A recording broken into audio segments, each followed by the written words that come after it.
your question was my journalism journey. So mimi nilisomea uandishi wa habari. Literally sijui kulima, sijui nifanye nini. I don't have any other skill. I just looked at myself and I said, kwanza napenda story. I was the class noisemaker. You know those ones. The class anashikwa na novel. Kwa hiyo nilikuwa like one, I don't want to be in an office. I said because I was 17 at the time I get job. So akili zako za kitototolo kidogo. And I knew I had a passion for the digital media. Nilikuwa navutiwa sana na hizi habari za mitandaoni, like what's coming. So you were like we faced when I was in journalism, I saw that transition kutoka kwenye kushoot kwenye TV na namna ambavyo tuna edit na simu. So I used to do all of that. And nilikuwa navutiwa sana na hivyo vitu. So nilipotoka nje and began my own company with my co-founder, we were interested more in storytelling kupitia simu, mobile journalism. And we were predicting kabisa kwamba actually the future for online journalism will be video. We even predicted how we will be shooting and everything, like it will change the way we are approaching journalism. And that was how we had started on our stories as a company that would be doing that, like explainer journalism for online. But you can't make money like that. An organization doesn't, it needs money, it needs to move things. So tukadeviate kidogo, tukaanza kufanya documentary, photography, vitu kama hivyo ambazo vinaweza our skills, ordinary skills that you could sell to people while we figure out a business model ya hii storytelling company. Na hapo ndo nikakutana na mambo kama virtual reality na augmented reality, na zikanivutia sana. And as you had it, me, I believe kwamba ukiwa very open na ukiwa na mtu ukiwa na kiherehere. I believe in kihereherism. I think I should start a school of kihereherism. I believe in it kabisa. So me, that's how I got here. It's not like I'm the smartest or anything like that. Lakini kiherehere, kimenifisha mbali sana. Yes, you're kama nini? Nafanya nini? You break it. That's me. So with the virtual reality, augmented reality, it was just like that. Not that I knew so much, but somehow, because I was reading about it a lot and I'm following groups online and things like that, unakuta mtu unakutana naye anakuambia, there's this workshop, do you want to come to this workshop in Nairobi? I'm like, yeah, sure. Unaenda, unarudi, unaconnect na mtu mwingine. So it's like that, just to make a long story short. And so then I was like, I brought this technology back home, nikaanza kujiuliza, okay, hivi virtual reality kwa Kiswahili ni nini? Augmented reality kwa Kiswahili ni nini? I started giving myself changamoto kwamba let me figure it out how to make this content or this technology digestible to people back home nikiwa hapa Tanzania. Kwa hiyo that's 6 years ago, and now we are fast forward, and now we are a pioneering company in that field. Tumefanya kazi na mashirika mengi zisizo za serikali, tukitengeneza maudhui ambayo yanaenda kwenye hizi platforms za virtual reality na augmented reality. Lakini pia tunajenga uwezo, tunakuza uwezo wa wanafunzi, so they can come to us, our space, to learn about it, to learn how to do it. And you're now seeing, I'm sure you're now seeing kwenye either malls au hata juzi rais wetu Mama Samia alikuwa anaongelea kwenye Airtel amepewa miwani ya kuangalia, amepewa miwani ya virtual reality kuvaa. So you're seeing now people are getting into it. Wakati we started about this like 6 years ago, right? So I'm glad that we got into that space as early as we did. But it wasn't anything, it wasn't anything that it was kiherehere, let's just say that. Yani ni kiherehere tu, yani there's just a determination kwamba I was just like, there's something special about this thing. I'm very interested. Hata kama mtu hanielewi, my neighbor does not understand me, my father, my mother don't understand me, lakini mimi naona kitu kinanivutia. Let me invest my time and in learning about it, and then it opened up doors. So it's sorry in short. Thank you. I would want you to talk about transition. How transition ilikuwaje kutoka main field where tumezoea kuna mshahara end month, and then kwenda business is not easy. I've never done business, but I know it's not easy. Ndio maana yule ambaye akona whoever has an interest ya siku moja kuacha kufanya kazi na to start their own thing. How was the transition? It's a transition. Salary is sweet. Salary is sweet. It's like a drug.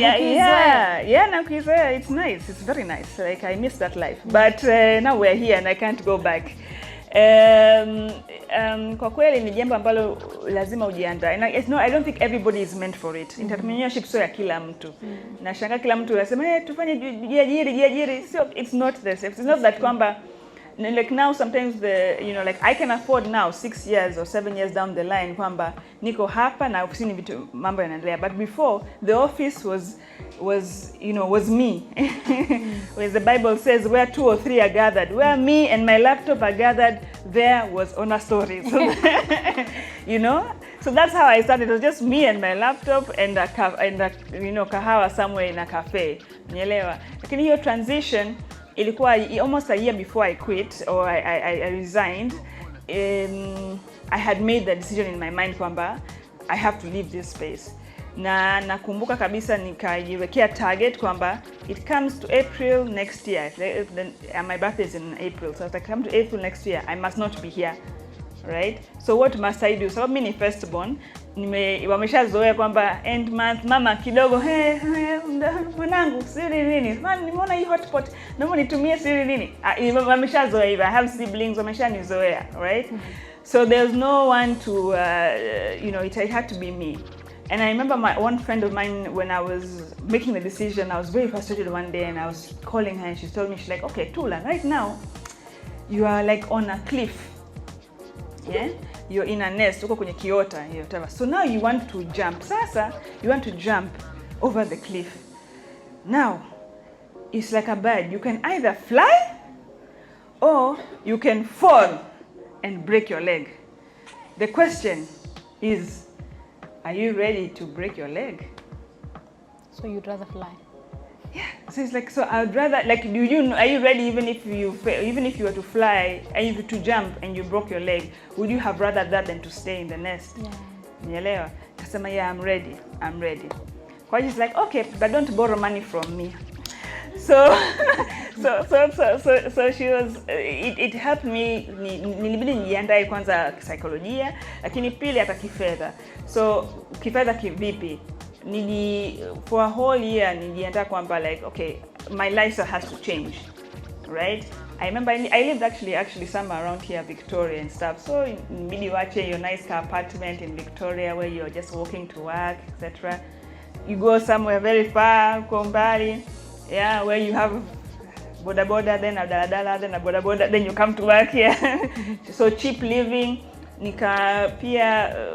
The way in which I was living my salary, for example, I was living on a third of my salary, theluthi ya mshahara wangu. Kwa hiyo theluthi mbili nilikuwa naiweka pembeni. Na kabisa nikatoa, so kama niweka pembeni niliingia kwenye, let me be very frank, niliingia kwenye mzunguko.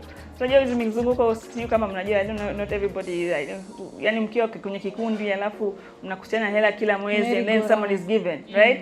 Literally that's what I did because I gave myself a year and we were 12 of us. So I'm like, I'll have 12 months. Kwamba nikipewa hela zangu hivi niko tayari, right? So I lived on a third of my salary, kama nikwenda out whatever nikaacha. And then another step that I took was kwamba, okay, now people need to know me as me and not as Tulanana from BBC. Kwa hiyo kila holiday au kila weekend au kila nikipata nafasi naenda kwenye events kama hizi. Yeah? Ili najua hapa nitafanya networking, na beba kadi zangu ambazo zimeprintiwa Honor Story, sio BBC tena. Alafu pia naanza kujinadi, like I'm like, let me try MCing for example, let me try this and this, because umeshazoea lifestyle ya newsroom, na ukishazoea imagine 9 years 10 years yani kuna routine umeshazoea. Kwa hiyo inabidi ujitoe kwenye hicho, right, kwenye hiyo mfumo, uende kwenye mfumo gani, you ask yourself, what other skills do I have? Maybe I can talk, maybe I can MC, maybe I can moderate.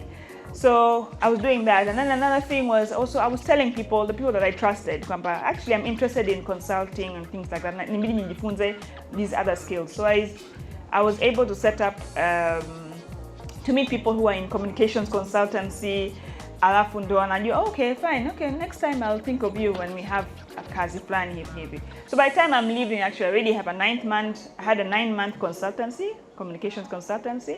Kwa hiyo nikitoka ni at least nilikuwa na kitu kwa kini something to hold you. But it was a very difficult consultancy to do. I remember I struggled a lot because sikuwahi kuandika maripoti, sijui lazima uandike report, vipi, sijui financial plans, sijui ufanye nini. Anyway, you do it, you make a way to find a way. And it required me to have a lot of discipline also. Sababu kama unavyojua umeshaingia kwenye mfumo fulani, routine, and now you are alone. Hamna mtu akuamsha asubuhi, hamna mtu ambaye sijui deadline ya story yako, sijui umefanya nini, ni wewe. Where you and your laptop are gathered, there is the company. Kwa hiyo ni wewe kujitafutia kazi, ni wewe kutafuta like your model rate, how am I going to nalipisha watu kivipi, how do I find my rate? It's you.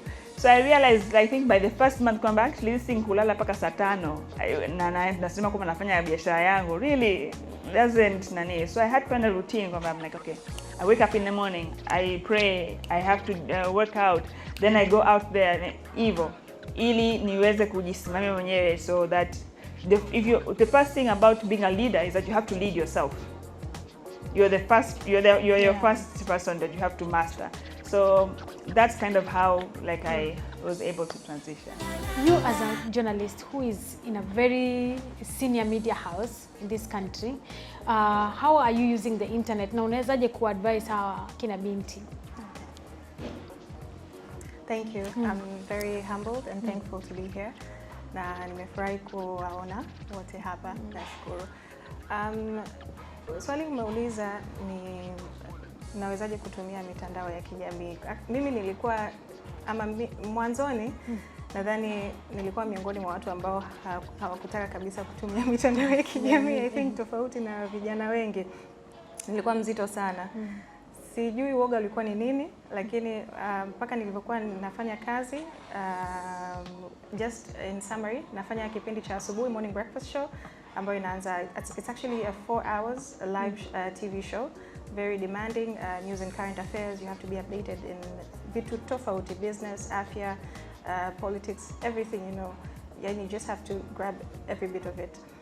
Kwa hivyo nilikuwa na resist kuingia mitandaoni kwa sababu nilikuwa sijui. I think ukiwa mtandaoni inabidi ujue what kind of content you want to share, unataka kutambulika kama mtu gani ama nani hasa, inabidi ujiwekee. Kama mimi nataka venture labda kwenye masuala ya biashara, ama mimi nataka venture kwenye masuala ya habari peke yake, although pia watu tofauti ambao unakuta anafanya tu vitu vingi kwa wakati mmoja.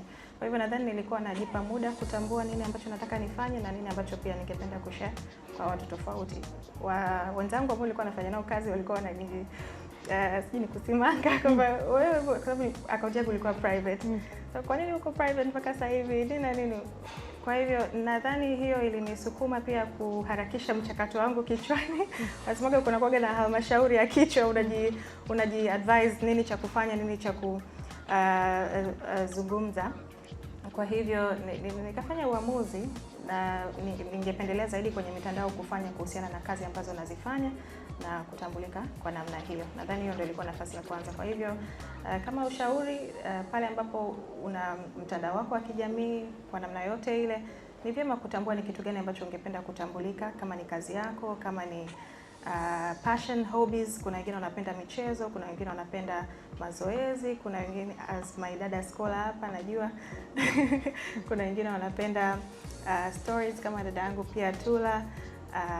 You have to know kwanza unapenda nini. If it's traveling, if it's nini, it's good mtu akikufollow anajua nikimfollow Tula I get things about stories, nikimfollow scholar I get things about sports. Kwa hiyo at least I think it's a first step kujua, then hiyo nyingine itafuata tu, kwa sababu when opportunities come inabidi kwanza kubali. Utajua mbele ya kazi. Wakati mwingine mtu anakuja na kuuliza kitu fulani utaweza kufanya, yaani hata kama hujui wakati mwingine, lakini unaona ni nafasi nzuri, ni opportunity nzuri, first say yes. Utajifunza mbele ya safari. I think that is it. utajifunza mbele ya safari. Umeelewa? Na I like what you said. Umesema julikana for something. Kuna yule amesema she's a sports journalist. Sawa. She'll talk about the weather, but watu wakitaka sports journalist wanamjua ni yeye. Mimi I talk about everything to do with digital rights. So mtu akiongea kuhusu digital rights unamjua Cecilia. So be known for something. If you like fashion, you know, you want to report on lifestyle, watu wanajua so and so. If you like cooking, people know like cookery shows and everything, it is you, but you still know about other things.